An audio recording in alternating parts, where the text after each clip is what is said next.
Luz y sal, hermanos. Como acostumbramos ya, vamos a iniciar nuestra clase poniéndonos en las manos de Dios y pidiéndole que nos envíe su Santo Espíritu para que podamos entender y hacer vida a aquello que nos quiere comunicar el Señor por medio de su sagrada, de su bendita palabra. En el nombre del Padre, del Hijo y del Espíritu Santo. Amén. Para comenzar esta clase quiero primero pedirles una disculpa, ya que la clase pasada el video resultó ser muy largo. Me extiendo mucho en estas partes de moral porque percibo la terrible y triste situación en la que nos encontramos. Hermanos, entre nosotros se cometen muchas inmoralidades, se cometen muchos pecados y lo que es peor, hasta con alegría se cometen, con desvergüenza.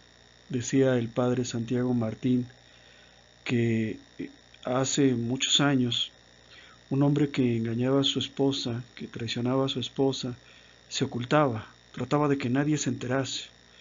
En nuestros días ya el hombre que traiciona a su mujer, pues no solamente se siente feliz, sino que incluso lo divulga a través de sus redes sociales. Y entre nosotros, hermanos, se ven cosas muy feas y muy horribles que no deberían de suceder.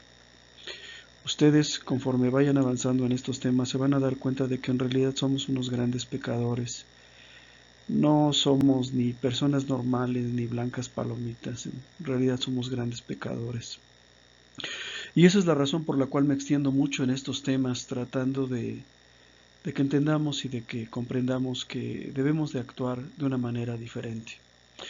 La lección número 25 se titula La voz interior. Como subtítulo, todo hombre tiene una guía en la ley natural y en la conciencia. Como antecedentes, habíamos visto en la lección pasada que la moral es la ciencia que rige el comportamiento del hombre y lo hace por medio de normas, de disposiciones de carácter racional que regulan sus hábitos o sus costumbres.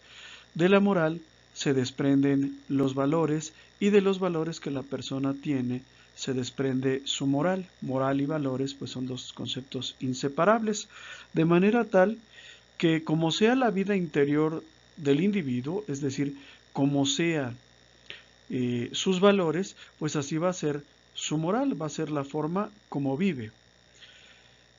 Hablando propiamente de moral, se podría decir que solo existen tres tipos de moral: la moral cristiana, la moral judía y la moral musulmana. Decíamos que en la clase pasada hablábamos también de la moral racional, cívica o laica, pero en realidad pues eso no es propiamente una moral, es una especie como de sustituto de la moral que no consigue jamás llenar el ansia de perfección que existe en el ser humano.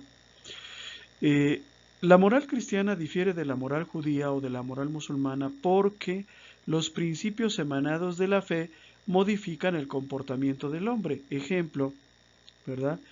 En la moral musulmana, la poligamia no es percibida como un pecado, y para nosotros los cristianos, pues es un pecado la poligamia, ¿verdad?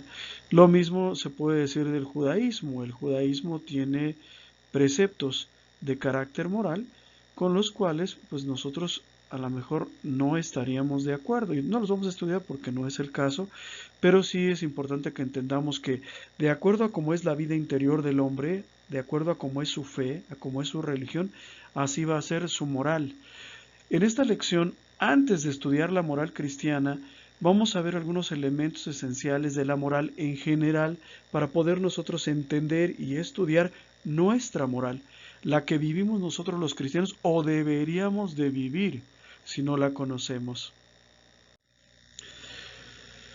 Habíamos hablado que todo ser humano cuenta en su vida interior con dos factores normativos, es decir, dos factores que le ayudan a conducirse, y estos dos factores, que son la ley natural y la conciencia, actúan con sentido de advertencia, no de limitación a la libertad humana.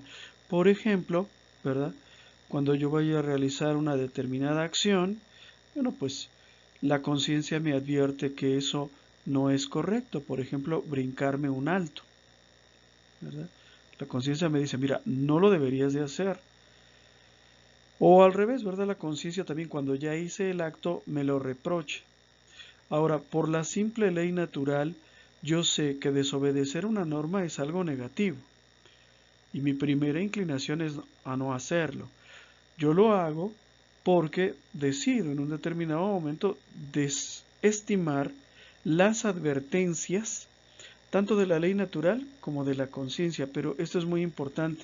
Dios no impone una limitación arbitraria al comportamiento del ser humano. Eso es lo que quiere decir con toda esta parte, es decir, que si nosotros queremos, podemos violar la norma. La conciencia y la ley natural nos previenen de que no lo hagamos, pero nadie nos pone un bozal en la boca para que no digamos esa palabra hiriente.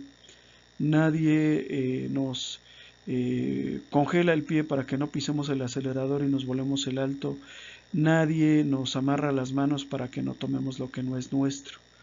La ley natural y la conciencia ayudan al hombre a normar su conducta, pero lo hacen con sentido de advertencia, no de coacción, no de obligación, no de violencia. Vamos primeramente a estudiar lo que es la definición de ley. Ahorita vamos a enunciarla, más adelante la vamos a ver de manera detenida. Una ley es una disposición racional ordenada al bien común, al bien de la comunidad, emitida y promulgada por la autoridad constituida con sentido de obligación de cumplimiento.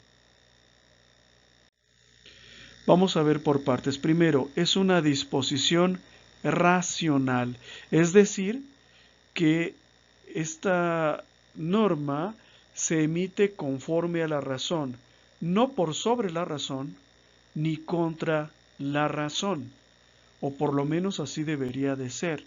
Por ejemplo, ¿verdad? Pues una ley que obligase a los seres humanos a volar, pues sería una ley irracional, por lo tanto no podría tener fuerza de ley. Una ley, como decía el padre Jorge Loring, en paz descanse, decía, no porque el gobierno expida una ley dando a los burros el derecho a volar, no por eso les crecen alas, ¿verdad? Entonces, debe ser una disposición racional. La ley debe ser también ordenada al bien común. Una ley no debe de hacerse o no debería de hacerse en beneficio de quien la crea, de una persona o de un grupo social, sino de todos los que son afectados por ella. ¿Por qué? Porque lo que no es bueno para todos no es bueno para nadie. Frecuentemente tenemos en las leyes de los hombres como una ley entra en conflicto con otra ley, como un derecho entra en conflicto con otro derecho. Por ejemplo, hablábamos la clase pasada de los matrimonios del mismo sexo, a los cuales algunos gobiernos demagogos y populistas, como los que abundan en nuestros días, les dan el derecho de adoptar a un niño. Y ellos dicen, mira, los homosexuales también tienen derecho a tener hijos, aunque sean dos varones. Pero se desoye el derecho del niño a tener un papá y una mamá, ¿verdad? Se escucha o se atiende al derecho de la madre, entre comillas, a decidir sobre su propio cuerpo, pero se desoye, se desentiende, no se hace caso al derecho que el niño tiene de nacer. Entonces, una disposición tiene que estar ordenada al bien común, al bien de todos. Y lo que no es bueno para todos, no es bueno para nadie. Entonces, si una ley me beneficia a mí, pero perjudica a mi vecino, bueno, pues esa ley no es buena. ¿Se entiende?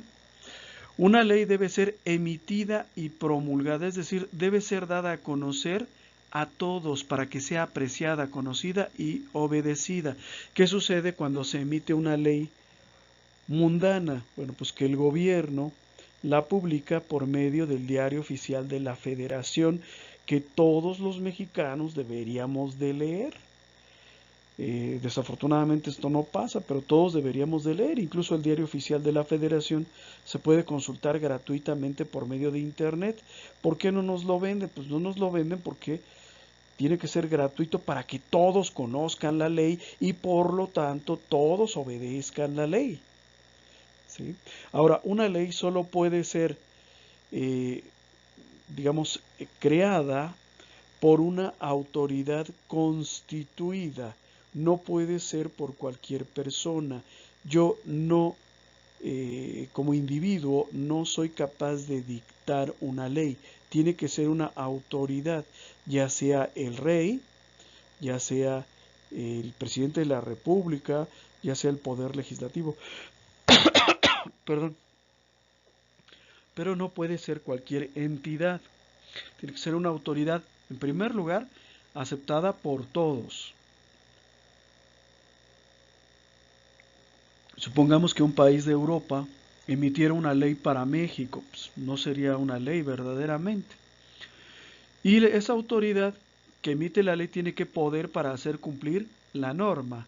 Por ejemplo, cuando la ley que crea los centros de verificación vehicular fue promulgada, bueno, pues se tuvo que eh, poner los medios para que esta ley se cumpliera, ¿verdad? La autoridad tuvo que poner centros de verificación que checaran si los vehículos cumplen con la norma o no cumplen, ¿sí? Entonces, perdón, la ley, ¿verdad?, tiene que ser conocida, pero tiene que ser promulgada por una autoridad, aceptada por todos y con poder para hacer cumplir la norma. ¿Qué sucedería, por ejemplo, si una autoridad pudiera emitir una ley y no pudiese sancionar a los que no cumplen la ley? Pues que esa ley dejaría de ser inválida. ¿Ok? Ahora bien, también hay un tema muy importante. Si bien es cierto que una autoridad es la que promulga una ley, también es cierto que hay jerarquías entre las autoridades.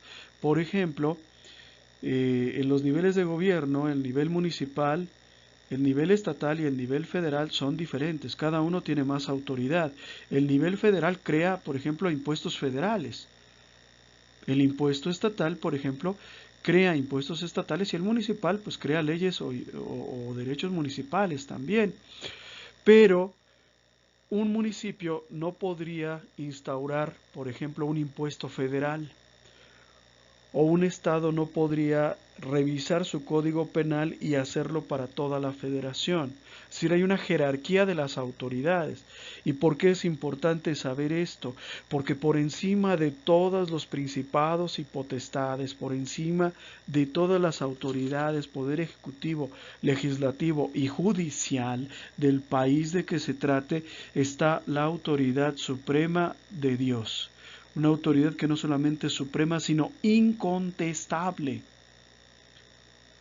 ¿Y por qué es importante saber esto?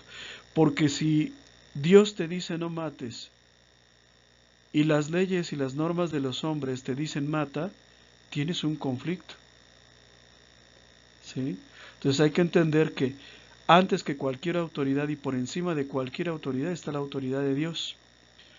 Toda ley tiene un sentido de obligación, es decir, la ley nos obliga a todos, ¿verdad? No es que si yo quiero cumplirla o no quiero cumplirla, sino que todos estamos obligados a cumplir la ley. Clases de leyes. Tenemos dos clases de leyes. En primer lugar, la ley de Dios, la verdadera ley. Observen una cosa, los que sean atentos, observen que cuando escribo ley con mayúscula es porque estoy hablando de la ley de Dios. Y cuando escribo ley minúscula es porque con minúscula, con L minúscula, es porque estoy hablando de la ley de los hombres. Esto es muy importante, perdón que haga el comentario en este momento, porque a veces hacemos nuestras tareas y escribimos Dios con minúscula. ¿Qué significa escribir Dios con D minúscula? Significa que no es el verdadero Dios de quien estoy hablando, sino de un ídolo. Y al revés, cuando vean que yo escribo Dios con la D mayúscula, estoy hablando del Dios verdadero, es decir, del Padre de nuestro Señor Jesucristo, de nuestro Creador. ¿Ok? Bueno, regresamos al tema.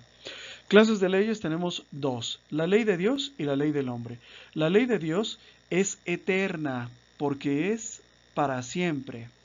Es inmutable porque no está sujeta a variaciones. Es la misma aquí en China y va a ser la misma dentro de 5000 años. Es universal porque afecta a todas las criaturas, no solamente algunas. Es absoluta porque el cumplimiento de las leyes de Dios no está sujeto a ninguna otra ley ni al parecer del individuo que la recibe. En el Antiguo Testamento, por ejemplo, existía la violación de la ley por inadvertencia. Si yo no sabía que había esta ley y accidentalmente la violé, de todos modos cometes pecado. Si la obligatoriedad de la ley de Dios no está sujeta a ninguna otra ley. Las leyes de los hombres, las que los hombres inventan y modifican y destruyen de cuando en cuando, la ley del hombre es temporal porque está sujeta al tiempo y cambia con el paso del tiempo. Por eso se dice que es mutable, porque está sujeta a las circunstancias.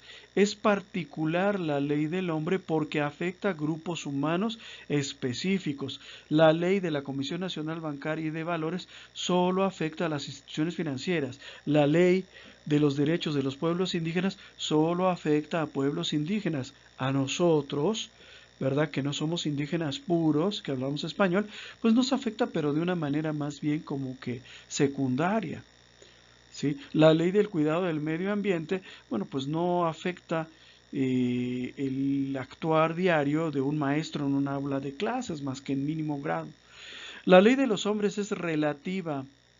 ¿Por qué relativa? Porque tiene como primera limitación la ley de Dios a la cual no puede contravenir, pero también tiene como segundas limitaciones las leyes de los demás grupos humanos con las cuales no puede entablar conflicto.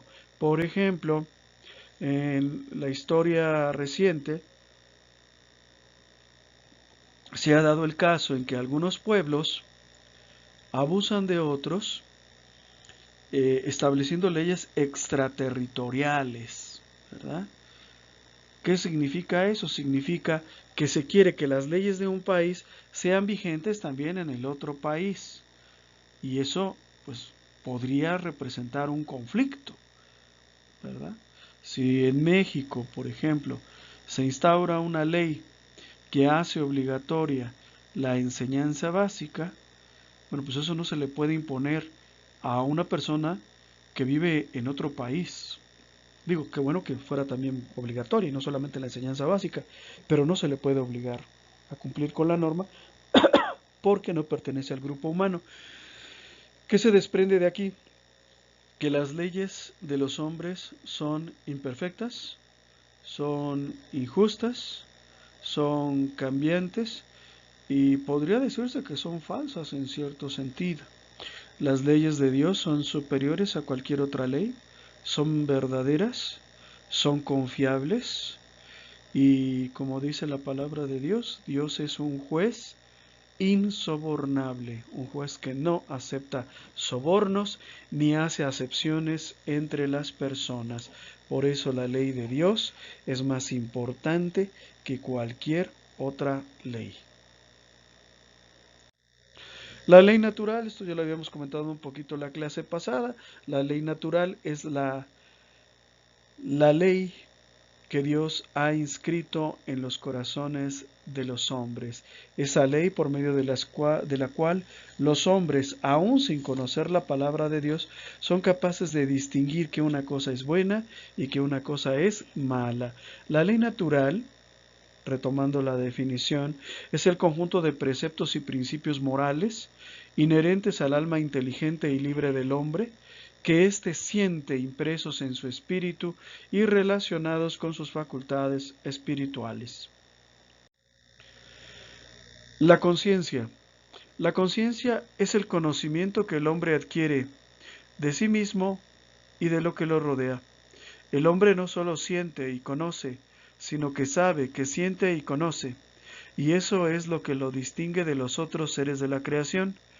Los otros seres de la creación sienten y conocen, pero no saben, pero no lo saben, es decir, no son conscientes de ello. Por ejemplo, pues es el caso de una vaca, ¿verdad? Una vaca que está en el campo, de noche comiendo pasto. ¿Sí? La vaca mira al cielo y ve las estrellas. Pero un día las estrellas desaparecen y la vaca sale como todas las noches a comerse su pastito, ¿verdad? Y eh, pues no hay estrellas. Y la vaca tiene dificultad para ver, pero no sabe que no hay estrellas. No sabe que está nublado, no sabe que han colocado una campana encima de ella, no sabe lo que pasó, ni le interesa, ni sabe ni le interesa. ¿Ok?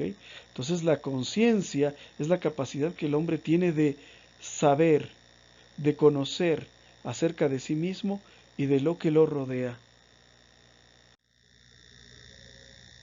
La conciencia, ¿verdad? Pues es una cualidad, eh, digamos, propiamente humana que nos permite distinguir en nuestro entorno el resultado de nuestras acciones y de las acciones de otros. Una conciencia iluminada, pues es una conciencia capaz de percibir todo. Una conciencia oscurecida, entenebrecida ya sea por la ignorancia o por el pecado, pues no puede ver claramente lo que está haciendo. Muchos de nosotros vivimos esa experiencia de hacer el mal sin darnos cuenta. Muchas de las veces hablamos, por ejemplo, y decimos algo que hiere a las personas y solo mucho tiempo después nos damos cuenta de lo que hemos hecho. La conciencia moral.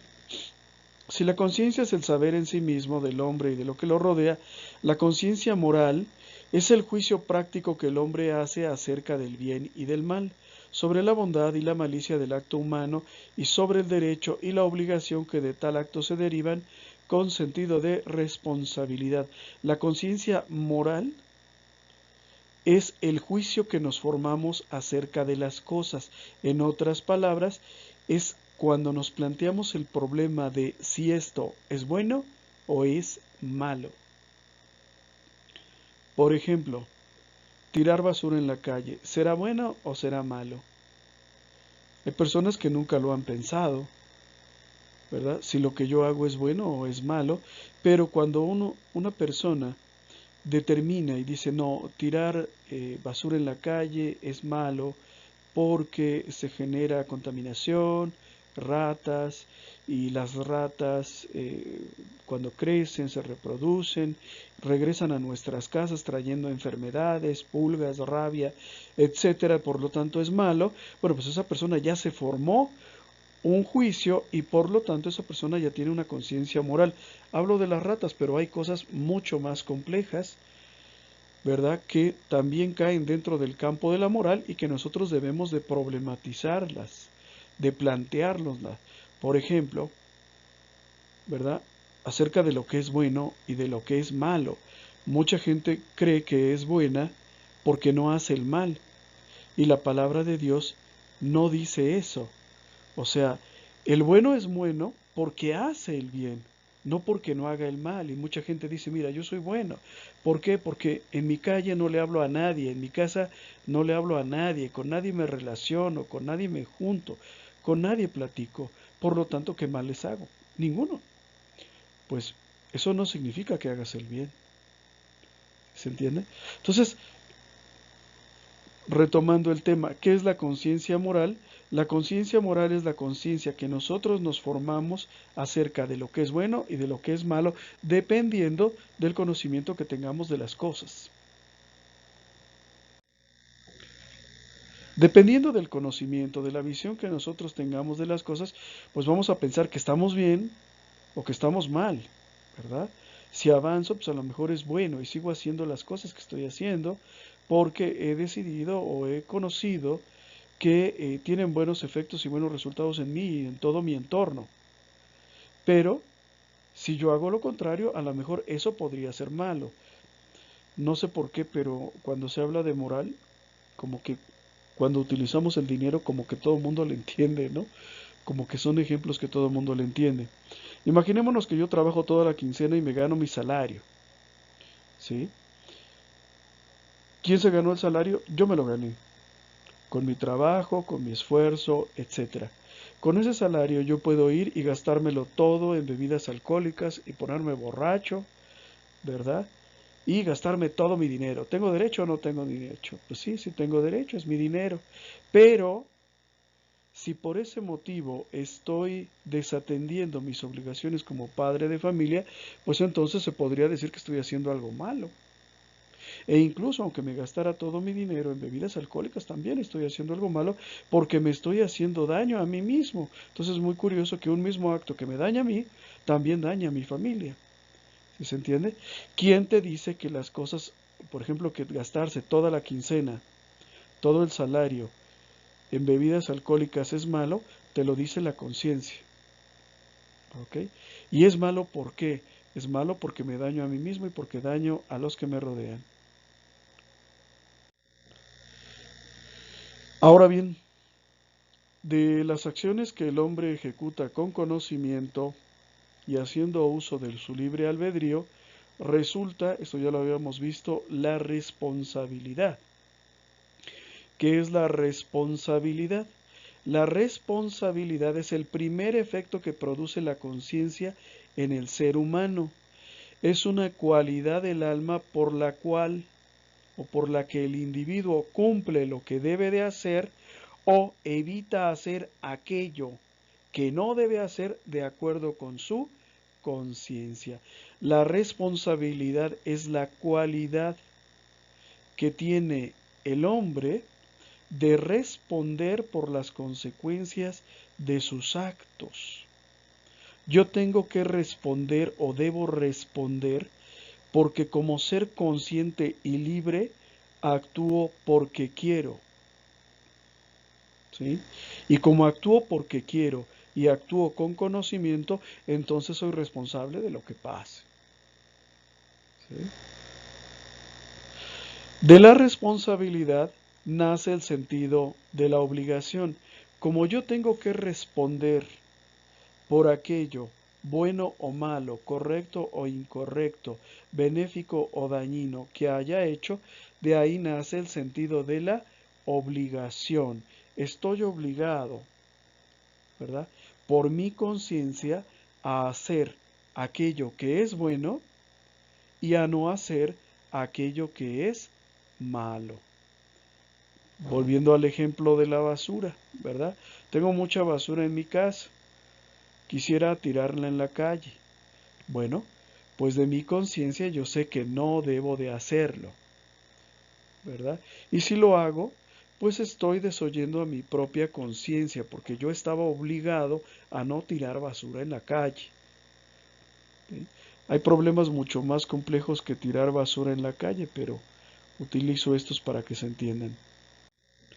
La obligación. ¿Qué es la obligación? Es la necesidad moral en que coloca la ley a una persona de hacer o no hacer algo, como decíamos hace un momento. Si yo ya sé que es malo, lo tengo que evitar. Si yo sé que es bueno, pues lo tengo que hacer. El obligado responde en favor de la ley llevado por su responsabilidad. Como yo sé lo que tengo que hacer, yo lo hago. Cuando no se cumple con la obligación dentro de la moral cristiana, se dice que se comete un pecado. Cuando no se cumple con una obligación, por ejemplo, en el ámbito civil, se dice que estoy cometiendo un delito. Ahora bien, aquí hay un tema más profundo, porque si cumplo con mi obligación, no es lo mismo, ¿verdad?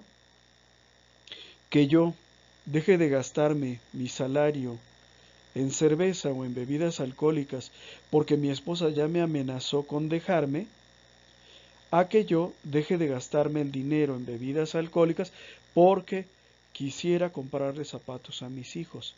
El esclavo obedece por temor al castigo, ¿verdad? El esclavo obedece a la vista del látigo del amo. El hombre libre obedece porque sabe qué es lo que le toca hacer, no por miedo, sino porque sabe que es su deber y que es su responsabilidad y que va a tener que responder por lo que hizo. Y si no hace lo que debe de hacer, En el ámbito espiritual se dice que comete un pecado. ¿Qué es un pecado? Un pecado es toda violación a la ley de Dios. ¿Sí?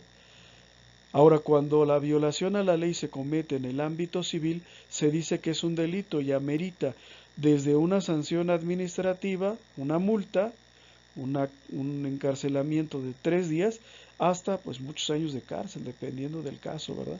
Y la multa puede ser desde un salario mínimo de 100 pesos, no sé cuánto esté, pero siempre es muy poquito, hasta pues miles de salarios mínimos. El hombre puede elegir, el hombre puede escoger qué es lo que quiere hacer. Dios nos creó libres, Dios nos ama tanto que no nos obliga a amarle, Dios no nos obliga tampoco a ser buenos, ¿sí? Eh, Nosotros podemos elegir cuál es el camino que queremos seguir y los dos están disponibles en todo momento para nosotros, tanto el camino del bien como el camino del mal. Yo puedo decidir hacer el mal y mañana no ir a misa, pero yo puedo decidir hacer el bien y mañana ir a misa. Déjenme detenerme un poquito aquí porque mucha gente no entiende por qué el no ir a misa es pecado. Yo no sé ustedes, pero cuando yo era niño y estudiaba el catecismo, una cosa que nos decían era que Dios estaba siempre en todas partes, en todo momento y en todo lugar. Y entonces, reflexionando así, muchos crecimos pensando que pues, si Dios está en todo lugar, entonces me quedo a ver la tele y ahí está Dios. La verdad es que no es así. Faltar a misa es un pecado mortal. ¿Por qué? Porque yo preferí a algo por encima de Dios, que puede ser la tele, puede ser mis compadres, puede ser mi descanso, pueden ser mis tareas escolares. Yo tuve algo superior a Dios o que consideré superior a Dios, por lo cual decidí no ir a misa, por eso es pecado. Pero nosotros podemos elegir, Dios no nos obliga a nada. Lo que sí es que vamos a tener que responder. Responder frente a Dios cuando el ofendido es Dios y responder frente a la justicia de los hombres cuando ofendemos la justicia de los hombres. Pecado, eso ya lo había comentado, pero repetimos la definición de pecado. Pecado es la transgresión de la ley de Dios con sentido de desobediencia a su voluntad y de desacato a su autoridad. Pecado es cuando yo hago algo que Dios me tiene prohibido o cuando no hago algo que Dios me obliga. ¿Cuál es el primer mandamiento de la ley de Dios? Amarás a Dios sobre todas las cosas. Si yo tengo algo que amo más que a Dios, que puede ser el poder, el placer, el dinero, el sexo, el estado, la tecnología, la raza, el partido, lo que sea que yo tenga por encima de Dios, ¿verdad? Pues estoy desobedeciendo al primer mandamiento de la ley de Dios y estoy pecando. ¿Sí? Entonces es un pecado, un acto de desobediencia a Dios. Algunos otros hermanos utilizan una definición menos legalista y lo exponen de más o menos de la siguiente manera. Pecado es cuando yo ofendo a Dios. Como toda persona, a Dios yo lo puedo ofender o lo puedo tratar bien. Si yo decido que no le voy a obedecer, lo estoy ofendiendo. Por lo tanto, pierdo su amistad o me alejo de su amistad. Pues eso también es un pecado, ¿verdad? Aunque la definición en la lección que se utiliza es esa definición más bien de corte legal. ¿Qué es un pecado? Es todo acto de transgresión a la ley de Dios. Ahora vamos a hablar un poco del sentido de la obligación. La obligación es percibida de diferente manera por el que emite la ley y por el que está obligado a cumplir la ley. Al legislador le toca publicar la ley y poner los medios para que esa ley sea obedecida, porque de nada serviría una ley que obligase a separar los residuos orgánicos de los inorgánicos si no hay camiones que separen los residuos orgánicos de los inorgánicos, ¿verdad? Entonces al legislador, ¿qué le toca? Le toca publicar la ley y poner los medios para que esa ley sea respetada. Si se emite una ley prohibiendo tirar basura en las calles, pero no se colocan contenedores, bueno, pues en los hechos no se ponen los medios para que la ley se cumpla. Ahora bien, a nosotros, a los ciudadanos, aquí dice a los súbditos, ¿qué es lo que nos toca? En primer lugar, cumplir con la ley. Eso es lo primero que nos toca. Para ello tenemos que quitar todos los obstáculos que nos impidan cumplir con la ley. Por ejemplo, en el caso de la ley de separación de residuos sólidos, orgánicos e inorgánicos, bueno, pues tengo que quitar los obstáculos. Y, por ejemplo, si yo nada más tengo un bote de basura, pues quizás ahora tenga que comprar otro en donde en uno ponga la basura orgánica y en otro la basura inorgánica. Y en tercer lugar, lo que nos toca pues es no exponernos al incumplimiento o a la sanción que ocasiona el incumplimiento de la norma. ¿Ok? El sentido de la sanción. Toda norma, toda ley lleva explícitamente vinculada una sanción para aquella persona o personas que no cumplan con la norma. De esta manera lo que se busca es hacer que el infractor desagravie a la comunidad, repare el daño infringido e impedirle que vuelva a delinquir. Por ejemplo, bueno, pues una persona que tira basura en la calle, pues a lo mejor se le va a pedir se le va a imponer una multa que servirá para pagar a trabajadores de limpia que después vayan y limpien la calle. Una persona, por ejemplo, que daña a su prójimo en sus bienes, por ejemplo, que roba, bueno, pues a lo mejor la multa pues sería lo de menos, ¿verdad? Eso ya merita cárcel, que pueden ser pues inclusive años. ¿Qué es lo que se busca con la cárcel? No se busca castigar o tomar venganza de la persona, ¿verdad? Lo mismo la multa no es para tomar venganza, es para que esa persona no lo vuelva a hacer y desagravie o repare el daño que ha ocasionado, ¿verdad? Próxima vez que vuelva yo a tirar basura en la calle o que necesite deshacerme de mi basura, pues lo voy a pensar dos veces y mejor espero a que venga el camión de la basura, ¿verdad? Porque me sale más caro tirarlo en la calle que pues pagar los salarios mínimos que se ameritan de multa. Esa es la idea de la sanción, que la persona no lo vuelva a hacer y que desagravie a la comunidad que ha ofendido. O bueno, si el ofendido es Dios, pues que desagravie a Dios. Pues este es el caso extremo, ¿verdad?, de privación de la libertad para aquellos que cometen violaciones graves a la ley. No todas las obligaciones son iguales, ni todas las infracciones son igualmente graves. En las leyes humanas esto determina el tamaño de la pena. En la ley de Dios esto determina el tamaño de la pena y el tamaño del premio. En las leyes humanas, por ejemplo, una sanción leve, lo que se le llama un delito leve, perdón, lo que se le llama una falta administrativa, pues amerita una multa o 72 horas de arresto, que la persona ni siquiera pisa el reclusorio, ¿verdad? Sino que es una prisión, bueno, desafortunadamente algunos conocemos de esto, ¿verdad? Pues no es tan severa, ¿no? Es una prisión relativamente benigna en la que la persona puede hasta recibir visitas de familiares, pero pues un delito más grave sí ya amerita un castigo mucho más grave en las leyes humanas. Las leyes de Dios, como habíamos dicho en la clase pasada, pues no solamente castigan, sino que también premian. Y en la ley de Dios, la gravedad de la falta o la bondad de la acción determinan el tamaño de la pena o el tamaño del premio.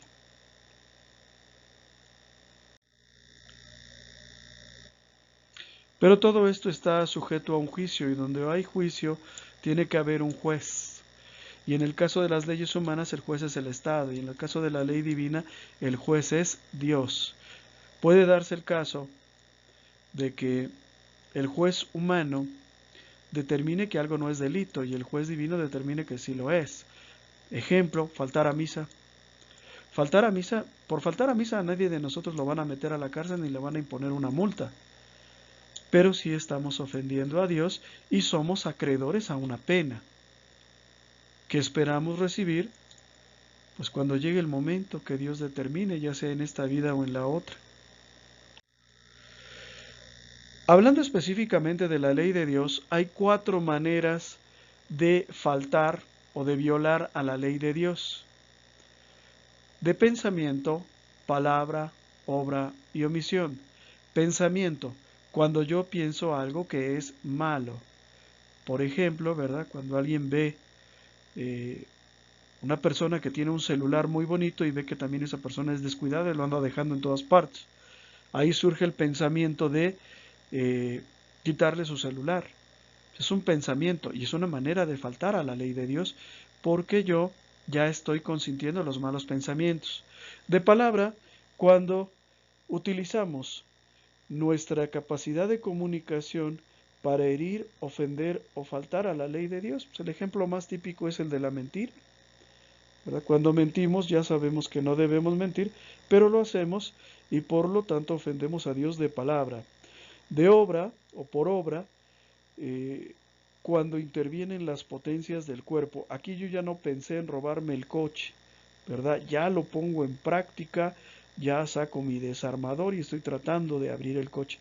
O por omisión, simplemente cuando me encojo de brazos y no hago lo que me toca hacer, ¿sí? Hay una imagen, que no la traigo por aquí, que de unos monitos, ¿no? En donde está uno tapándose los ojos, el otro tapándose la boca y el otro tapándose las orejas. Esa escultura bien podría llamarse "no me importa". Cuando yo no hago el bien que debo de hacer, estoy pecando por omisión. Entonces fíjese qué curioso, ¿verdad? Estoy pecando por omisión. La persona que dice: es que yo no le hago mal a nadie le falto al respeto, no me gasto mi salario en vino, no, no me junto con las prostitutas, no me junto con rateros. Pues de hecho también puede estar pecando esa persona, porque por omisión, cuando yo sé que debo de ayudar a alguien y no lo ayudo, también estoy faltándole a la ley de Dios. Ahora bien, la conciencia humana, con todo el bagaje de conocimiento que hemos adquirido, interviene en nuestro comportamiento de 2 maneras. Antes del acto, nos previene acerca de lo que es bueno y de lo que es malo, y nos dice: aguas, eso que piensas hacer te va a traer problemas. Pero después del acto, nos lo reprocha, ¿verdad? Lo que hicimos: mira, reprobaste porque faltabas a clases, tu esposa te dejó porque la golpeabas. Entonces, se dice que cuando estamos muriendo, cuando una persona está muriendo, siempre ve todos aquellos actos que realizó durante su vida. Bueno, pues no hay que esperar a ese momento, ¿no? Hay que escuchar nuestra conciencia y hay que hacer un examen de conciencia, no esperarnos a que ya no haya tiempo. La conciencia nos previene antes del acto diciéndote: no lo hagas, y después del acto diciéndote: eso estuvo mal. Ahora, ¿qué es lo que pasa? Lo que pasa es que cuando la persona se aficiona a vivir en pecado, llega a un punto en que nos volvemos expertos en no escuchar a nuestra conciencia. Yo, antes de ir a escuela de pastoral, por ejemplo, yo muchas veces me propuse ir a misa y yo decía: es que yo debería de ir a misa, tal vez es bueno ir a misa. Me invitaban a misa, ¿verdad? Pero ya me había vuelto un experto en no escuchar a mi propia conciencia.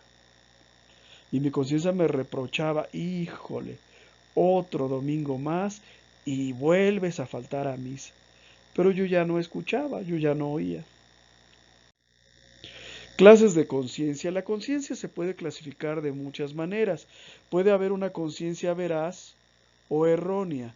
Veraz, cuando esa conciencia posee elementos de juicio que son verdaderos, o errónea, cuando esa conciencia se nutre, ¿verdad?, de información equivocada. Ejemplo, ¿verdad? Un hombre golpea a otro. Nosotros, cuando percibimos eso, pues vemos una cosa, pero quizás el otro le robó su cartera y eso tú no lo sabes. Y entonces podrías fácilmente ponerte a defender al ladrón en lugar de defender a la víctima. Dependiendo de la información, ¿verdad? Pues puede ser, perdón, de los criterios de valor, puede ser veraz o errónea, ¿verdad?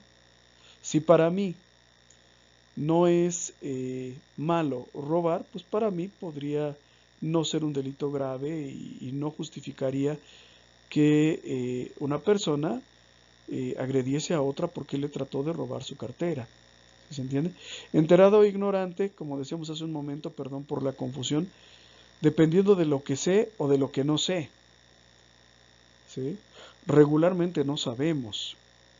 O sea, en alguna ocasión a mí me lo explicaron así. Tú ves pasar a una prostituta por la calle y piensas mal de ella, piensas que es una mujer mala, floja, etcétera, pero tú no sabes por qué ella está allí.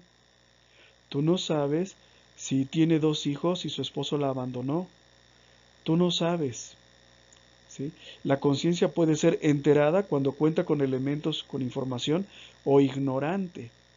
Frecuentemente se cometen abusos por no tener elementos de juicio para emitir un dictamen. La conciencia puede ser cierta o dudosa, ¿verdad? Por ejemplo, eh, cuando alguien toma mi dinero que está sobre la mesa, bueno, pues ciertamente el dinero desapareció, pero yo no me acuerdo cuánto dinero era. Y digo, mira, quizás eran 10 pesos, pero no me acuerdo si eran 10 o eran 10,000. Pues usted diga cuánto. Entonces, hay cosas de las que tenemos certeza y hay cosas en las que es dudoso. Por ejemplo, cuando no hay testigos, ¿verdad?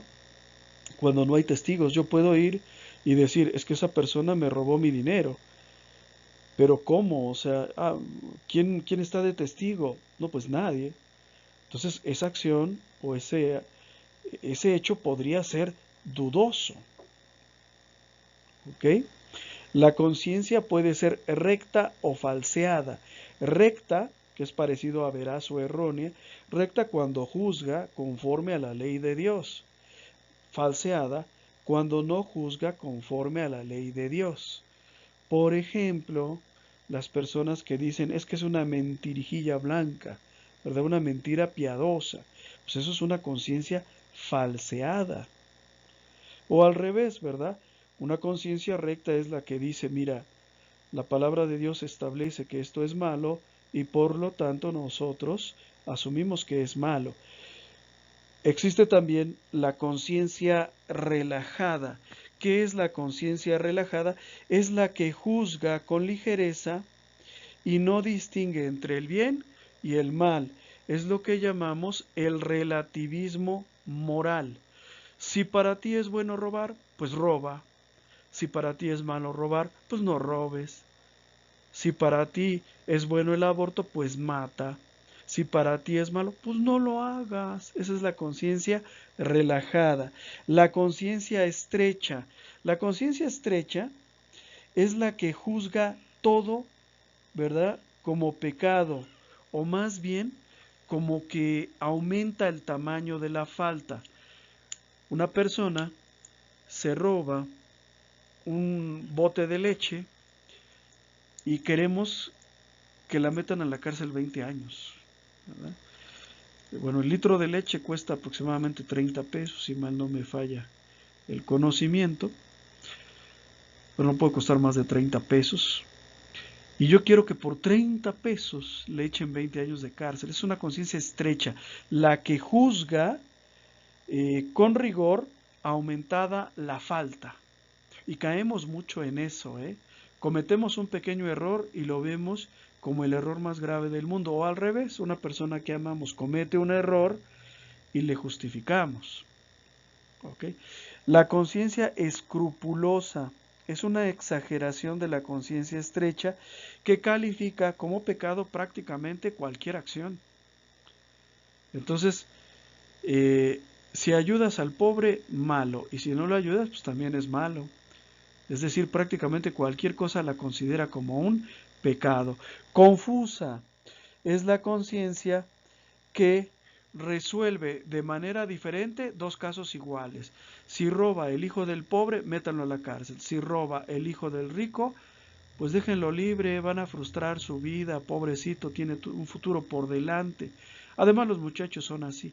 La conciencia confusa juzga de manera distinta en diferentes circunstancias, ya sea por falta de precisión o por lo que se le llama el hacer acepción entre las personas. La conciencia engañada es aquella afectada por factores externos de información que la llevan a la situación de conciencia errónea. Por ejemplo, la gente que aprueba las guerras, pues es porque está engañada, porque nunca han visto una guerra, porque nunca han visto a esos hombres partidos por la mitad desangrándose, ¿verdad? Y con los intestinos de fuera. Nunca han visto mandíbulas destrozadas. Una mujer o una persona que apoya el aborto es porque nunca ha visto a un bebé hecho pedazos. Si lo vieran, ¿verdad? Y que es fácil ver ahorita, pues no estarían a favor del aborto, pero están a favor del aborto porque están engañados. Y están a favor de la guerra porque están engañados. Y creen que los inmigrantes en México nos hacen daño porque están engañados. ¿Sí? Entonces muchas cosas se hacen, o más bien se juzgan, por una conciencia engañada, a la cual se le ha mentido. Ahora bien, es muy importante que todos nosotros tengamos conciencia de la necesidad, válgame la redundancia, de tener una conciencia recta, de formarnos y de informarnos para poder juzgar correctamente todas las cosas que vivimos. ¿Sí? Nuestra conciencia se forma de varias maneras. En primer lugar, por medio de la lectura y reflexión diaria de la Biblia. Es algo lógico, hermanos. ¿Quién te dice a ti lo que es bueno y lo que es malo? ¿Tu mamá? ¿Tu vecino? ¿Tu compañero de trabajo? La palabra de Dios te dice lo que es bueno y lo que es malo. Si tú no conoces la palabra de Dios, si tú no conoces la Biblia, no tienes elementos de juicio. Para ti lo malo va a ser bueno, lo bueno va a ser malo, dependiendo de las circunstancias y lo que cada quien prefiera. Entonces nuestra conciencia se forma, en primer lugar, por medio de la lectura y reflexión diaria de la Biblia. Y en segundo lugar, el magisterio de la Iglesia nos ilumina en los temas en los que no es fácil discernir. Hay temas en los que son muy complicados de discernir.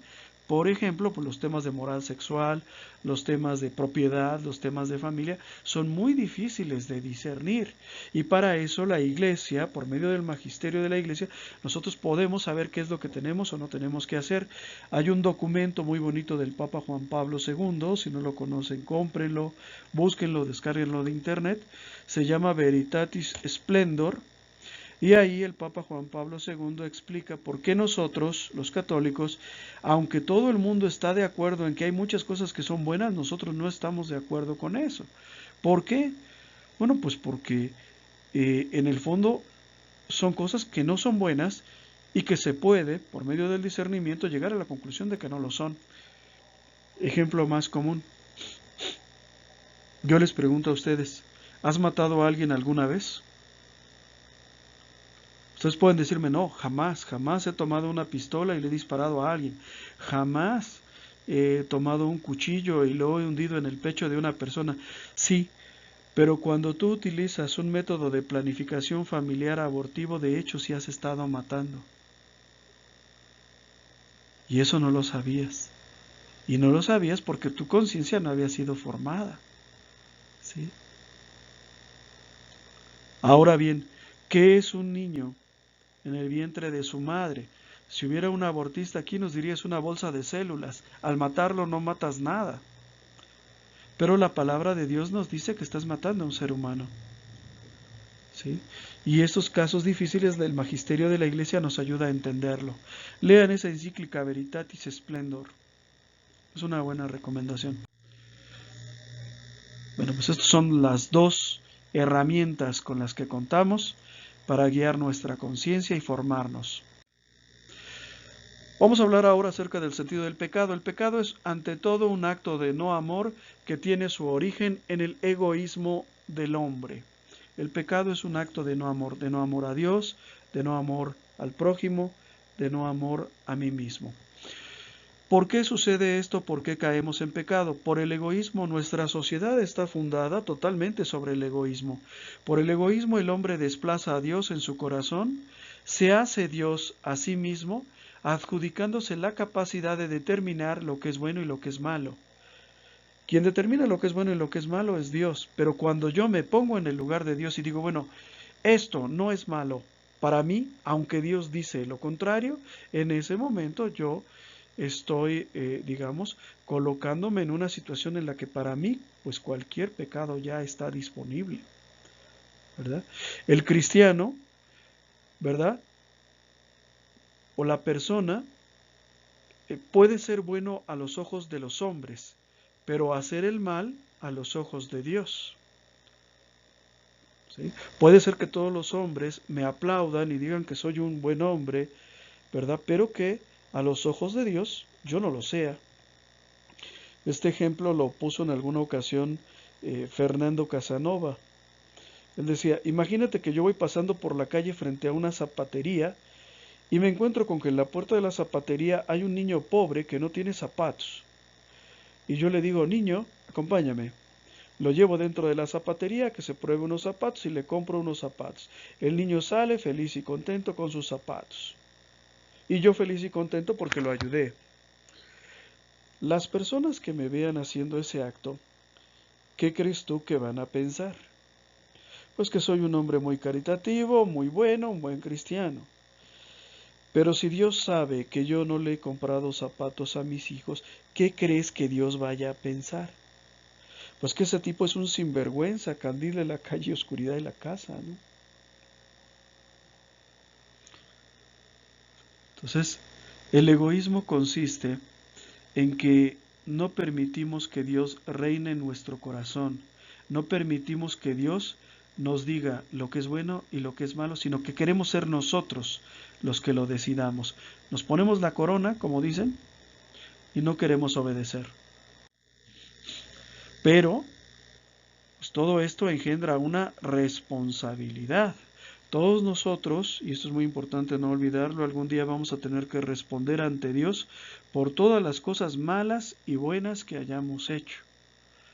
Dice la palabra de Dios que Dios nos va a pedir cuentas hasta de la última palabra que dijimos. Ahora bien, tenemos que estar prevenidos porque a veces cuando hacemos el mal, hay ciertos pensamientos o razonamientos que nos ayudan a disminuir nuestra responsabilidad o incluso a desaparecerla. Y le echamos la culpa al diablo, ¿verdad? Decimos, bueno, sí, yo no fui a misa el domingo pasado, pero porque el diablo se me apareció en la persona de mi compadre que llegó con unas caguamas a mi casa. ¿Verdad? Pues no es culpa ni del diablo ni del compadre. El pecado es un acto humano y es un acto personal. Es un acto humano porque la persona que peca, que hace el mal, decide hacerlo con conciencia y voluntad. Tú ya sabías que tenías que ir a misa y decidiste no ir. Por lo tanto, el pecado es un acto humano, pero también es un pecado, es un acto, perdón, personal, porque es la persona la que decide ofender a Dios. No fue el diablo, no fue el compadre, no fue mi esposa, no fue el clima, sino que yo decidí, ¿verdad?, que iba a ofender a Dios no yendo a misa. Ahora bien, existe la tentación, eso es una verdad de fe. Existen las tentaciones que el diablo nos pone. El compadre llegando a la casa con 2 cervezas, bueno, pues es una tentación, pero no es coacción. ¿Sí me entiendes? Que te pongan un fajo de billetes frente a ti no quiere decir que Dios te esté obligando a que robes. Que venga el compadre a visitarte el domingo no quiere decir que el compadre te esté obligando a que no vayas a misa. El hombre no es una víctima pasiva de las tentaciones. Decidimos. El hombre decide lo que quiere hacer. Decidimos hacer el bien o decidimos hacer el mal. Y por eso, dice la palabra de Dios, algún día vamos a tener que dar cuentas. Desde que existe la teoría de los genes ya nada es malo, ¿verdad? Eh, Hay un gen para todo, para explicar todo. Resultado, el ser humano, pues en nuestros días ya no tiene responsabilidad. Hay un gen que se llama MAOA y pues predispone al ser humano a ser violento. ¿Qué importancia tiene esto? Bueno, pues que ahora yo ya no soy culpable. Si me enojo con el vecino y lo mato, pues puedo en el juicio agregar o decir que este pues yo no soy culpable de haberlo matado. Lo que pasa es que tengo el gen de la conducta violenta. Y así, universidades prestigiosas te dicen, bueno, pues hay el gen del robo, ¿verdad? Que te predispone al robo. Hay el gen de la infidelidad, ¿verdad? Pues sí, pero si tú le explicas una infidelidad a tu esposa en función de la teoría de los genes, o si le explicas al juez que robaste porque tienes el gen del ladrón, ¿verdad? Que te hace robar, pues no te va a creer y te va a condenar. Pero ¿qué es lo importante de todo esto? Que el hombre utiliza mecanismos para reducir su responsabilidad. Por supuesto, no la logra reducir o la reduce frente al Estado o frente a los demás hombres, frente a Dios nunca. O sea, tú robaste, tú fuiste adúltero, tú mataste, tú fuiste idólatra, tú actuaste mal. El germen del pecado. El pecado surge, como decíamos, por el egoísmo. ¿Y qué es el egoísmo? Cuando el yo sustituye y desplaza a Dios en nuestro corazón. Cuando el hombre pretende construir solo su propia bondad. Cuando pretendemos ser buenos para nosotros mismos. Y no, debemos ser buenos, pero a los ojos de Dios. Dice una frase, si mal no recuerdo, de San Francisco de Asís. Tú eres lo que eres a los ojos de Dios, no a los ojos tuyos. ¿Sí? Y eres bueno porque cumples con la ley de Dios, no porque tú te consideras o porque los otros lo consideran. El pecado surge cuando quiero ser yo el que determine lo que es bueno y lo que es malo, negándole la primacía, la soberanía a Dios. Y aquí tú te tienes que poner a pensar quién está en el trono de tu corazón. Si eres tú mismo, ¿verdad? Que dices, yo soy mi propio jefe, haré lo que quiera, haré las cosas a mi manera, nadie me dirá lo que tengo que hacer, o es Cristo quien reina en tu corazón. Cristo es tu jefe, harás lo que Él quiera, harás su voluntad. Cristo te dirá lo que tienes que hacer en su palabra, la Biblia. El pecado, transgresión de la ley. Volviendo al tema de la definición del pecado, la lección agrega que el pecado es el acto humano negativo, una injusticia o falta contra los derechos y deberes nacidos de la ley. ¿Cuál ley? Ahorita lo vamos a ver. Sean los derechos, perdón, la falta puede ser ofendiendo los derechos de Dios, los del prójimo, los de nosotros mismos y aún los de la naturaleza, es decir, por medio del pecado yo puedo ofender a Dios, puedo ofender a mi prójimo, puedo ofenderme a mí mismo, pero también puedo ofender a Dios en la naturaleza. Ejemplo, digo, porque de Dios está claro, si le desobedezco a Dios, lo ofendí. De mi prójimo, pues está claro, si le pongo la basura al vecino, pues ya la ofendí. De mí mismo también está claro, ¿verdad? Si me pongo una guarapeta y daño mi salud, bueno, pues está claro que la ofensa es clarísima, pero en el caso de la naturaleza, por ejemplo, si matas a un animal que no te vas a comer, pues estás ofendiendo a Dios, ¿verdad? En la naturaleza. Si vas a pescar al río, pero dejas el río lleno de basura, pues estás ofendiendo a Dios en la naturaleza, ¿sí? Porque estás imposibilitando que los otros vayan a pescar. Para San Pablo, el pescador es sencillamente un rebelde a la ley, un hombre o una mujer sin ley, una persona que no conoce la ley, que no obedece la ley, eso es un pecador para San Pablo. Ahora bien, el pecado se clasifica de varias maneras. Con relación a la gravedad de la falta, podemos decir que puede haber un pecado mortal o un pecado venial. Mortal cuando es grave, venial cuando es leve. Eso lo vamos a ver un poquito más adelante. Por su autor, los pecados se clasifican en original y personal, ¿verdad? El pecado original fueron los que cometieron, o el que cometió, perdón, nuestro padre Adán y nuestra madre Eva. El pecado personal es el que tú haces, ¿sí? No lo hace Adán y Eva, lo haces tú. Por la forma, los pecados se clasifican en por acción o por omisión, por lo que hiciste o por lo que dejaste de hacer. En la cita bíblica que veíamos la clase pasada, ¿verdad? Habla Jesús del juicio final, y entonces dirá el rey a los de su derecha: vengan benditos de mi Padre, porque tuve hambre y me dieron de comer, estuve enfermo y me visitaron, estuve encarcelado y fueron a verme, estuve desnudo y me vistieron, tuve sed y me dieron de beber. Y a los de su izquierda: apártense de mí, malditos de mi Padre, porque tuve hambre y no me dieron de comer, estuve en la cárcel y no fueron a verme, estuve enfermo y no me visitaron. Si se fijan, en esta frase bíblica, Jesús condena, pero no por lo que hicieron nada más, sino también por lo que dejaron de hacer.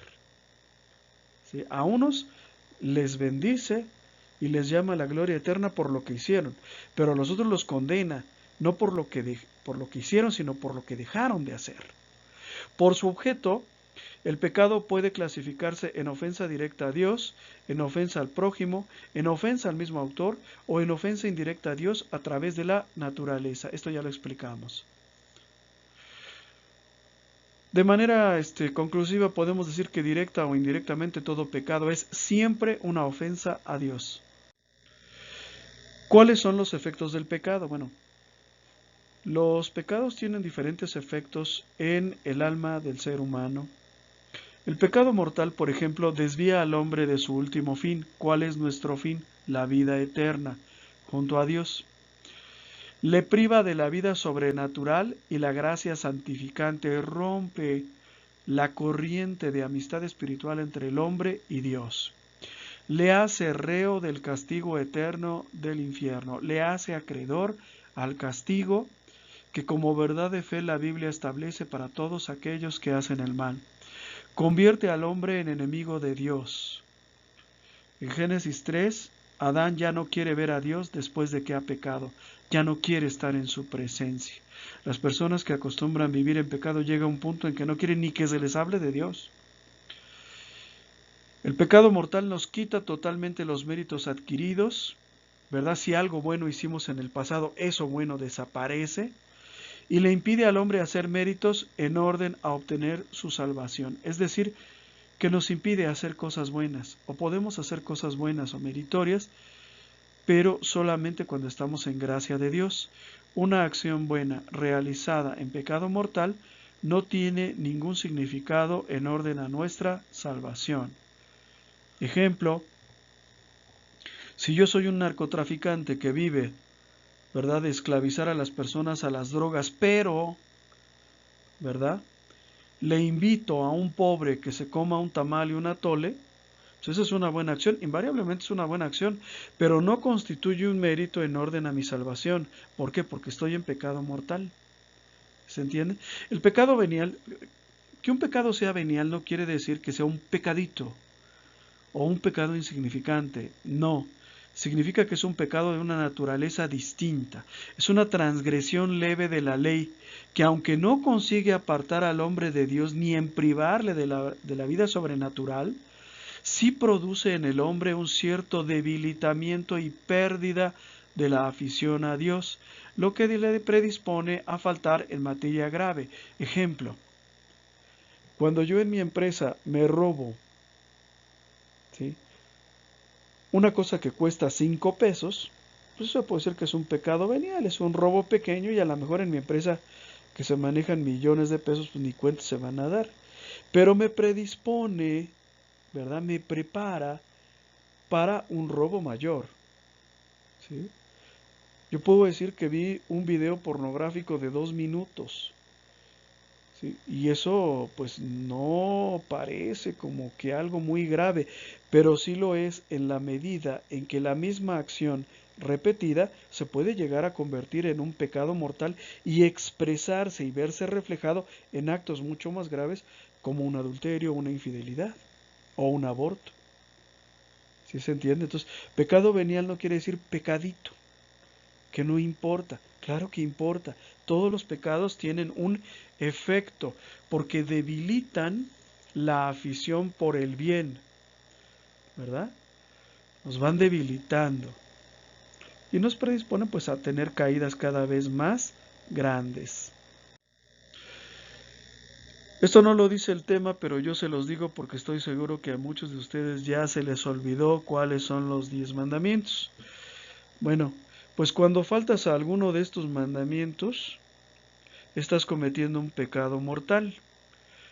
Amarás a Dios sobre todas las cosas, no tomarás el nombre de Dios en vano, santificarás las fiestas.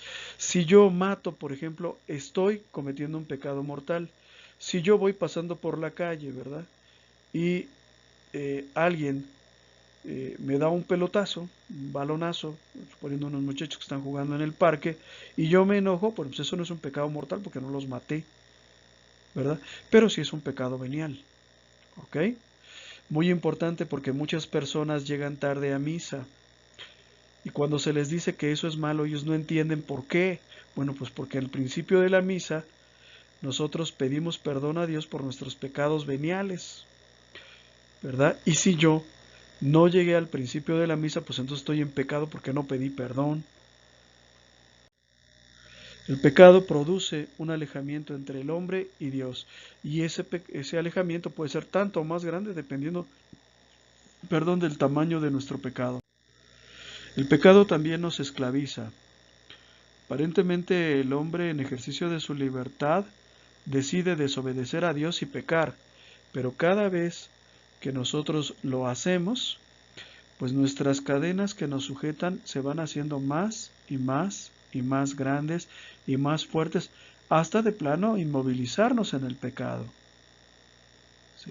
Hay casos muy evidentes como el caso de las drogas, en donde aunque la persona quiera salir de las drogas no puede, pero hay casos más pequeños que también de todos modos nos esclavizan. ¿Cuáles son los pecados contra el Espíritu Santo? Primero, desesperar de obtener la salvación. Son las personas, bueno, a ver, no, me regreso. Pecados contra el Espíritu Santo. En alguna ocasión, Jesús hizo un exorcismo a una persona. Es decir, sacó del alma de esa persona a un demonio que le estaba haciendo daño. Viendo esto, los fariseos se pusieron a hablar mal de Jesús y dijeron: por el poder de Satanás, expulsa a Satanás. Jesús, que bien sabía lo que estaban pensando, les dice: todos los pecados se perdonan, excepto los pecados contra el Espíritu Santo. Esos no se perdonan ni en esta vida ni en la vida eterna, es decir, ni antes de muerto ni después. Es decir, son pecados sumamente graves. ¿Por qué son graves? Porque al pecar contra el Espíritu Santo, el propio pecador impide en sí mismo la acción de la gracia. Por eso se les llama pecados contra el Espíritu Santo y son pecados graves. Primero, desesperar de obtener la salvación. Son los que dicen: mira, yo he actuado tan mal, yo he hecho cosas tan malas que a mí Dios no me va a perdonar. Yo me voy a ir al infierno, yo ya estoy perdido. Ya ni se preocupen por mí. Me vas a invitar a misa, mejor invita a otro. Alguien que todavía pueda salvarse. Yo ya no tengo salvación. Eso es pecado. ¿Por qué? Porque presupone que la misericordia de Dios es pequeñita y porque además la persona juzga poniéndose en el lugar de Dios que esta persona o que él mismo o que otra persona ya no puede salvarse, y eso solamente Dios lo puede decir. A lo mejor hasta lo han escuchado esto antes. Otro pecado contra el Espíritu Santo es la presunción de obtener la salvación sin el esfuerzo de merecerla. Ah, como yo soy católico, como yo soy de esta religión, pues yo ya tengo prácticamente mi boleto de entrada al cielo. Haga bien o haga mal, es indiferente porque yo ya estoy salvado. Pues no, te lo tienes que ganar. Eso es un pecado contra el Espíritu Santo porque creyéndote que estás salvado, dejas de hacer el bien que Dios te pidió que hicieras. Por ejemplo, amar a tu prójimo. ¿Sí? Entonces la presunción también es pecado, porque además igual te colocas en el lugar de Dios diciendo que tú ya estás salvado cuando quien le toca decir eso no es a ti, sino que es a Dios. Y menos aún ponerte a condenar a los otros, ¿verdad? Decir quién se va a salvar y quién no. Pues yo cómo voy a decir quién de ustedes se va a salvar. Se peca contra el Espíritu Santo también atacando una verdad de fe reconocida. Por ejemplo, que Jesús es el Hijo de Dios, que María fue virgen antes, durante y después del parto, que hay una sola iglesia. Cuando yo ataco una verdad de fe reconocida, pues entonces yo estoy pecando contra el Espíritu Santo. La envidia del bien espiritual del otro también es pecado. Si mi hermano tiene un bien espiritual, por ejemplo, que puede alabar a Dios con una voz maravillosa que Dios le dio, yo no me tengo que enojar con él, ni sentirme triste porque yo no sé cantar.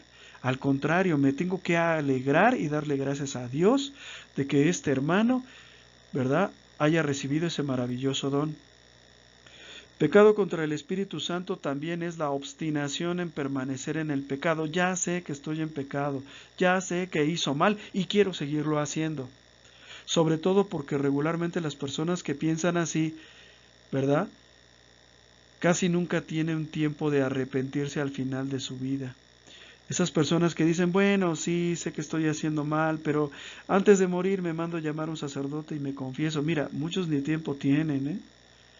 De hecho, la mayoría no tiene ni tiempo. La muerte llega, pues como un ladrón en la noche, cuando nadie la está esperando. ¿Y a qué conduce la obstinación de permanecer en el pecado? ¿A qué nos lleva el atrasar nuestra conversión y nuestra reconciliación con Dios? Pues a la impenitencia final, a morir en pecado. Ya sea porque decididamente querramos morir en pecado, o bien porque no tengamos tiempo de arrepentirnos. En 5 minutos se pierde una vida y a veces hasta en menos. Hermanos, la vida humana acaba muy rápido. Ni siquiera luchamos. Muchos no alcanzan ni a llegar al hospital, menos aún a tener la presencia de un sacerdote para confesarse. No aplacen su conversión. Bueno, hablábamos de que pecado contra el Espíritu Santo también es atacar una verdad de fe reconocida. ¿Dónde, verdad, están esas verdades de fe que yo no debo de atacar? Pues en el credo. ¿Sí? Yo puedo decir que no creo que la Virgen de Guadalupe se le haya aparecido a Juan Diego. Si yo no creo, ¿verdad?, que la Virgen de Guadalupe se le haya aparecido a San Juan Diego, ¿verdad?, no cometo un pecado propiamente. Digamos, me resisto a aceptar una verdad, pero no es una verdad de fe reconocida. Pero cuando yo niego la virginidad de la Santísima Virgen María, ahí sí me coloco decididamente del lado de los pecados contra el Espíritu Santo. ¿Por qué? Porque estoy atacando una verdad de fe que existe en la Iglesia desde los tiempos apostólicos. Lo mismo, cuando yo digo, ¿verdad?, que Jesús inventó muchas iglesias, cuando nosotros sabemos que solo fue una. ¿Ok? Y así, cuando yo niego alguno de los artículos de fe del credo, pues estoy faltándole, estoy pecando contra el Espíritu Santo. Ahora bien, existen un grupo de pecados que son tan malos, pero tan malos, que ya no se clasifican ni como pecados mortales. Se les llama pecados que claman a Dios. Y el primero de estos es el homicidio voluntario, incluido el aborto voluntario. No se está hablando aquí del aborto accidental o del aborto por otras razones, ¿verdad? Sino cuando una pareja o una madre decide matar a su propio hijo, ¿verdad? Eso es un pecado que clama a Dios. No es un asesinato normal, es un asesinato más allá. Lo mismo, no es lo mismo un homicidio imprudencial, cuando dos personas pelean y una lastima demasiado a la otra y le mata, a cuando una ha pensado que va a matar a la otra, ¿verdad? Pecados que claman a Dios también es el pecado carnal que va contra la naturaleza. Se le llama sodomía o homosexualidad, como lo quieran llamar. ¿Por qué es pecado que clama a Dios? ¿Por qué no es pecado mortal simplemente? Porque por medio de la homosexualidad, la persona le dice un rotundo no a Dios en sus planes sobre mi persona. Me hiciste hombre, pero no quiero ser hombre. Me hiciste mujer, pero no quiero ser mujer. No voy a contribuir con tu obra creadora, ¿verdad? Poniendo a tu disposición mi cuerpo para que esta obra creadora se realice. Yo no coopero, no obedezco. Otro pecado que clama a Dios es la opresión y explotación de los pobres y necesitados. Esto es muy común. Bueno, todos estos pecados son muy comunes. Con ser tan malos son de lo más común. Por ejemplo, muchas personas abusan de la necesidad del pobre y le dicen, mira, sí te voy a dar trabajo, pero vas a ser mi esclavo. Vas a trabajar de 8 de la mañana a 10 de la noche y quizás hasta te quedes a dormir aquí trabajando. Eso es un pecado que clama a Dios. Lo mismo que el fraude contra los trabajadores en sus salarios y prestaciones percibidos honradamente por ellos. Hermanos, si contratas a alguien, págale, porque su familia está esperando a recibir el sustento.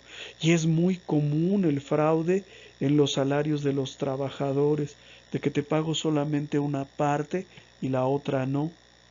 Entonces todas estas cosas malas, de hecho, las hacemos frecuentemente. Bueno, yo en mi juventud fui albañil, trabajé con albañiles y les puedo decir que es de lo más normal que teniendo que pagarte 1,200 pesos te paguen solo 900, ¿verdad? Y que en lugar de respetar la ley y que trabajes solo 8 horas, que te digan vas a trabajar 10. O mejor aún, ya ni te vayas a tu casa, vas a seguir trabajando. Los pecados capitales son avaricia, pereza, gula, ira, envidia, lujuria y soberbia. En el fondo todos los pecados capitales se reducen a solo uno, la soberbia, ponerse en el lugar de Dios. Reflexiones personales. ¿Te has preocupado por la formación correcta de tu conciencia? ¿Sabes escuchar y seguir la voz de tu conciencia? ¿Atiendes a tus obligaciones con sentido de responsabilidad? ¿Dominas tu yo para atender al nosotros en que se incluye a Dios? ¿Eres de los que saben respetar el sentido del derecho? Resolución. Nos ponemos de pie y decimos todos fuerte y claro, puesto que todo derecho emana de la autoridad de Dios, toda justicia de la divina justicia y todo orden del orden esencial del Creador, en adelante daré culto al Señor respetando el derecho, la justicia y el orden en mi vida. Bueno, pues muchas gracias hermanos, nuevamente esta lección se extendió mucho, creo que vale la pena. Espero que pueda servir un poco para que pequemos menos, porque hacemos muchas acciones malas, incluso pues hasta nosotros que se supone que somos los que conocemos la palabra de Dios, pues hacemos muchas acciones malas todos los días. Observen ustedes todos los pecados de los que hemos hablado, cómo se hacen con tanta naturalidad y con tanta desvergüenza que sorprende y asusta. Bueno, muchas gracias, es todo. Que Dios los bendiga, hasta luego. Muchas gracias por tu atención, esperamos que este video haya sido de tu agrado. Nuestro trabajo se mantiene gracias a las aportaciones de amigos y benefactores. Si nace de tu corazón hacer alguna aportación y tienes posibilidad de hacerlo, aquí te dejo mis datos bancarios. Si no puedes hacer alguna aportación, con una oración es más que suficiente. Que Dios te bendiga y muchas gracias.